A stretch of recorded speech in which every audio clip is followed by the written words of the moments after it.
So to learn this forward inside 3-turn, just like with the outside 3-turn, it's great if there's hockey markings in your ice rink, because I've got a great perfect semicircle here. You can practice it on.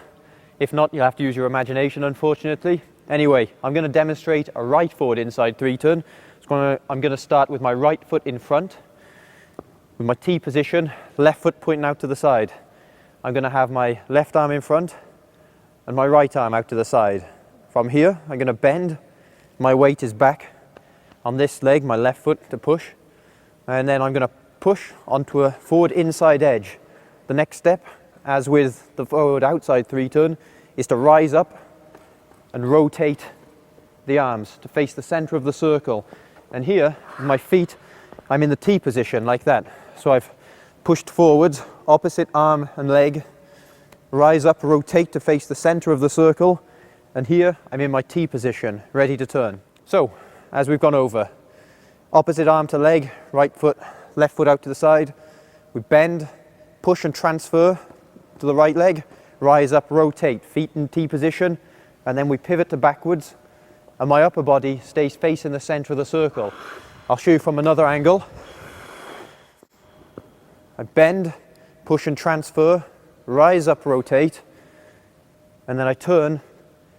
And as you can see, my body stays facing the center of the circle. So, as with any turn, when you're going from forwards to backwards and staying on the same foot, you want to make sure that you're turning on this part of the blade, the ball of the foot. You don't want your weight back here. If your weight's back there, you won't be able to turn.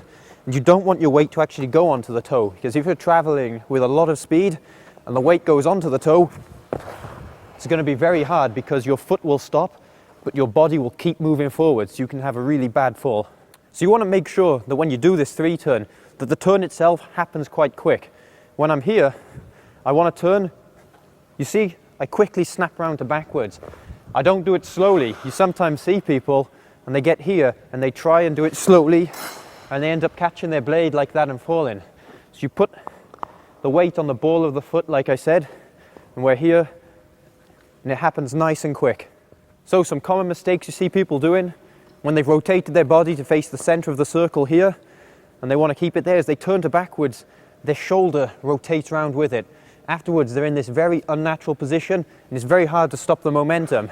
So what you see them do is they get here and they turn, and you see it just flicks them around the corner. You really need to make sure this shoulder stays open like that. You don't close it. Or alternatively, if you go in the other way on the left foot, again, the shoulder stays open. I have not done that with my shoulder.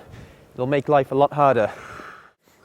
Another thing you want to be careful of is your hip placement. When I start, I don't fly my inside hip open at that point.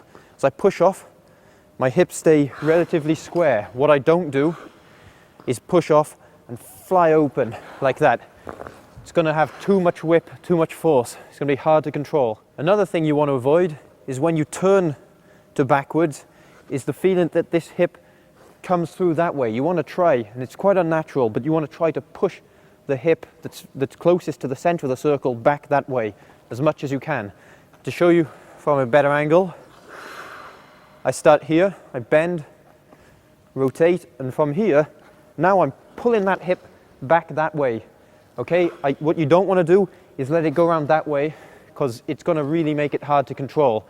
If I do it like that, I'm here, you can see I'm just pivot round and I can't control it. Final thing you want to avoid, like all moves when you're going backwards, is hitting that toe pick. You see a lot of people, they do their 3-turn and they leave their weight here and just grind straight to a halt because they're on their toe. You want to make sure the weight is by here, right there, not too far forwards. You don't want to scratch there.